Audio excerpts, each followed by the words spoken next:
A powerful explosion has rocked Syria's largest city, Aleppo. The car bomb near 2 hospitals and a sports stadium killed at least 17 civilians, injuring 40 others. The city has been plagued by violence. A massive battle between rebels and government forces has been going on for days now. On Saturday, troops loyal to President Assad forces turned back an attack on a major military base. The fighting comes amid reports that citizens from other countries are actively involved in the conflict. And as RT's Laura Smith reports, there could be people with UK passports on the rebel side. To most Britons going about their everyday lives, the war in Syria seems worlds away. But for a few, it's a struggle they feel personally involved in. As the UK government portrays President Assad as an evil dictator, there's evidence that Britons are going to Syria to fight for the opposition. Birmingham area MP Khalid Mahmoud says some in his community have already gone.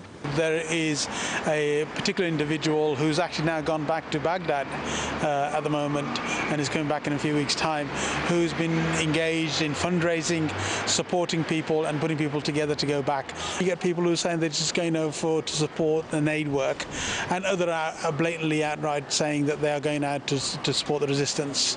Some, says Mahmoud, are of British Syrian extraction. Others are British Muslims who feel their faith makes this their struggle. But whatever their reasons for going, the fear is what they'll be when they return. They're trained in the art of warfare, but they're also radicalised as well. And then they'll want to then continue that radicalisation. They want to bring more people on board, and then perhaps they'll look to resolve some of the gripes that they have here. That's blowback the UK has already seen from another conflict here in London on the 7th of July 2005. The official report into the 7/7 bombings reveals the existence of rumours that 2 out of the 4 bombers had been to Afghanistan for so-called violent jihad. Back in the UK, Mohammed Sadiq Khan and Shihzad Tanweer together killed 14 people in combined suicide attacks. The 7/7 bombers were only vaguely known to the authorities, and that could be the case for fighters returning from Syria too. It's all very well to notify the UK Borders Agency, but in reality, there's very little they can do. People that may leave here to fight in Syria will not go directly to Syria. They may stop in Turkey or Lebanon or Iraq. So the government will not be able to really know the ultimate destination. There's no real way of telling whether they're actually going to end up in Syria.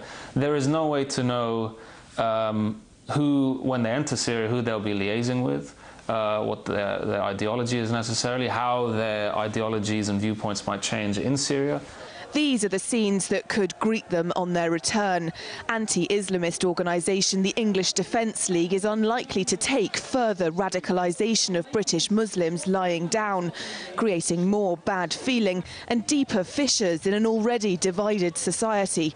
Paul Weston, whose British Freedom Party is allied to the EDL, says militant groups are preparing for a confrontation. We are going to get further and further into this horrible situation of them and us and them and us, and then you have small-scale violence that starts, and then it's the tit for tat, and it's like I think that we're literally entering into a religious civil war scenario in Britain. So far, the government's given the Syrian opposition $8 million for non-lethal equipment, including communications. But ordinary Britons could find themselves paying the far higher price of unrest and insecurity at home for this support for the Syrian opposition. Laura Smith, RT, London. Well, more on the conflict raging in Syria and who's doing the fighting with Ammar Waqqaf. He's a member of the Syrian Social Club, a group advocating reform, not the removal of Assad. Well, we've just been hearing about those British Muslims involved in the fighting there in Syria.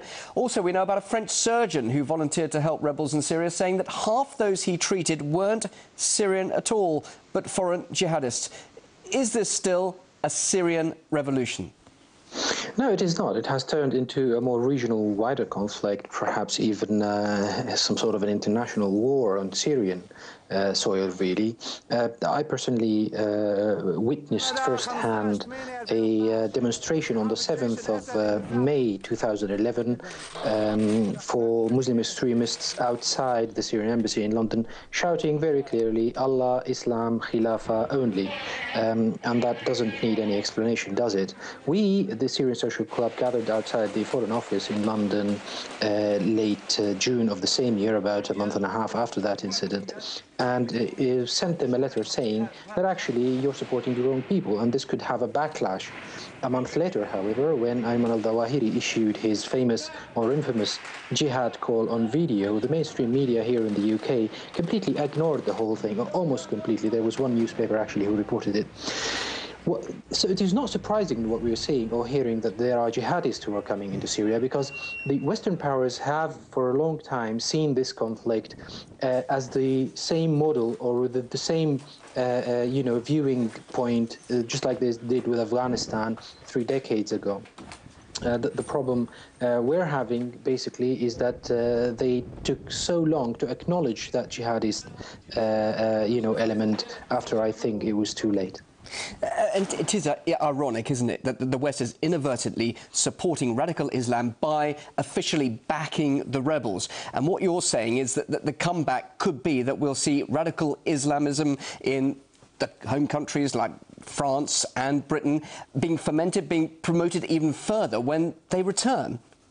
I think the writing is on the wall. What we've seen previously with the Afghani experiment, so to speak, was that the Western powers have given these jihadis, these extreme Muslims, the opportunity to win a certain war. They've helped them, they propped them, they funded them, they gave them weapons, and they won a war. And they didn't think that this was because of the CIA and MI6 funding and backup, but actually because they thought God actually gave them this victory.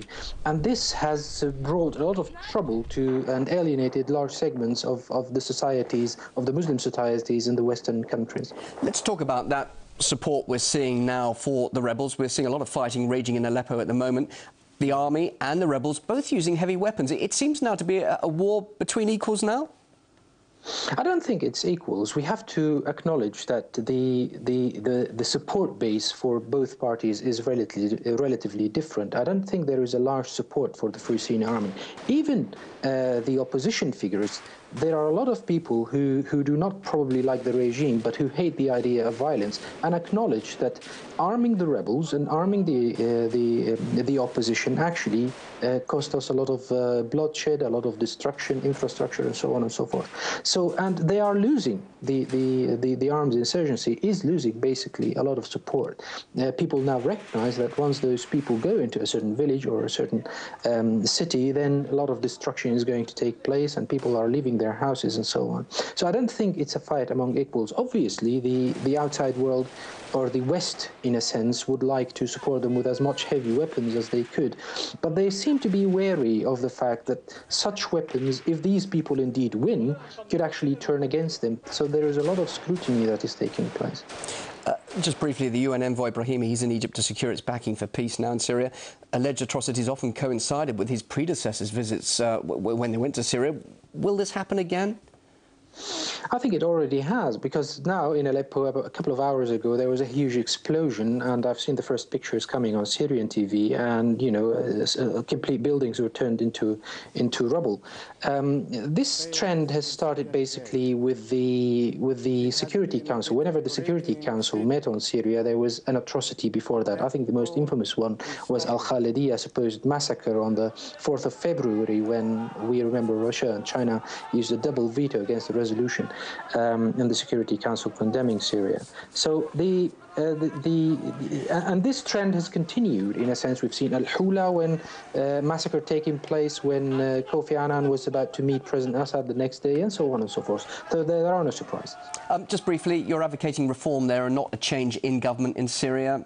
With the turbulence that's going on now and all the failures of all the diplomatic negotiations with the United Nations, do you think reformation now is just too late? Nothing can be done now, and it will definitely lead now to regime change?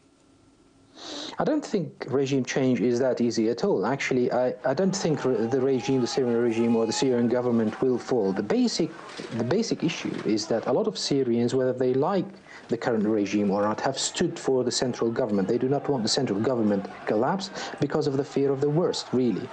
Reform, yes, we need to make sure that after this crisis ends, hopefully sooner than later, we still have the courage to implement the reform steps that have been drafted over the past year. We've seen that there was a project of reform led by President Assad.